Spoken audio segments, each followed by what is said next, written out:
بسم اللہ الرحمن الرحیم۔ السلام علیکم پیارے بچوں، کیسے ہیں آپ لوگ؟ آج ہم سمارٹ اردو کی پہلی کتاب کا سبق میری کتاب میری دوست کی پڑھائی کریں گے۔ جی تو بچوں، یہ بہت مزیدار ایک سبق ہے۔ یہ جو بچہ ہے اس کا نام ہے حامد۔ اس کو کتابیں پڑھنے کا بہت شوق۔ آپ کو بھی شوق ہے نا؟ اس کو تو بہت زیادہ شوق ہے، لیکن اس کی ایک عادت جو تھی جو بہت خراب تھی، وہ کیا تھی؟ وہ کتابوں پر، دیواروں پر، میزوں پر تصویریں بناتا اور انہیں گندا کرتا۔ اس کی امی اسے بہت روکتی، اس کی بھاجی بھی اسے روکتی، لیکن وہ کبھی بھی کسی کا بھی کہنا نہیں مانتا تھا۔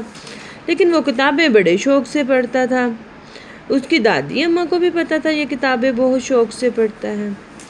ایک دن کیا ہوتا ہے، اس کی دادی اماں اس کو بہت اچھی کہانیوں کی کتاب دیتی ہیں۔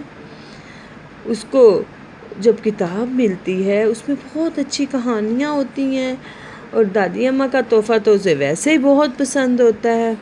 وہ بڑا خوش ہوتا ہے، وہ کتاب میں سے کہانیاں پڑھنا شروع کر دیتا ہے اور بڑا خوش۔ لیکن اس کے ساتھ ساتھ اس کی گندی عادت تھی نا، وہ جو کتابوں پر اور دیواروں پر لکھتا تھا ان کو گندا کرتا تھا۔ تو ایک دن کیا ہوا، وہ سو رہا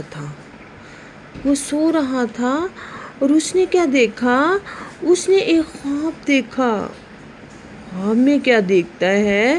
وہ اپنی وہی پسندیدہ کتاب جو دادی نے اس کو دی تھی اس کو کھولتا ہے، لیکن اس کو کچھ بھی نظر نہیں آتا۔ وہ بہت پریشان ہوتا ہے کہ اس کتاب میں سے کہانیاں کہاں چلی گئیں؟ اس میں تو کچھ بھی نہیں ہے، یہ کتاب تو خالی ہے، نہ اس میں تصویریں ہوتی ہیں، نہ اس میں الفاظ ہوتے ہیں، اس میں تو کچھ بھی نہیں دکھائی دے رہا۔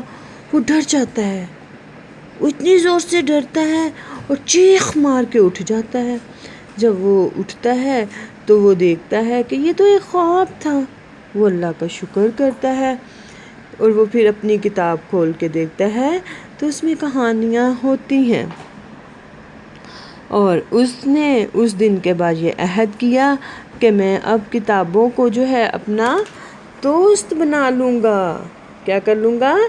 کتابوں کو اپنا دوست بنا لوں گا۔ اور پھر وہ کتابوں سے پیار کرنے لگ جاتا ہے، اور وہ اس بات سے توبہ کرتا ہے کہ میں اب کتابوں کو، دیواروں کو اور کاپیوں کو گندا نہیں کروں گا، اور وہ کبھی بھی کسی چیز کو گندا نہیں کرتا اور ان کو صاف ستھرا رکھتا ہے۔ ٹھیک ہے، اس طرح سے آپ بھی اپنی کتابوں کو صاف رکھیں گے نا، انہیں گندا نہیں کریں گے، ٹھیک ہے نا؟ اور اس سبق کو بہت اچھے سے پڑھائی کریں۔ ٹھیک، شکریہ۔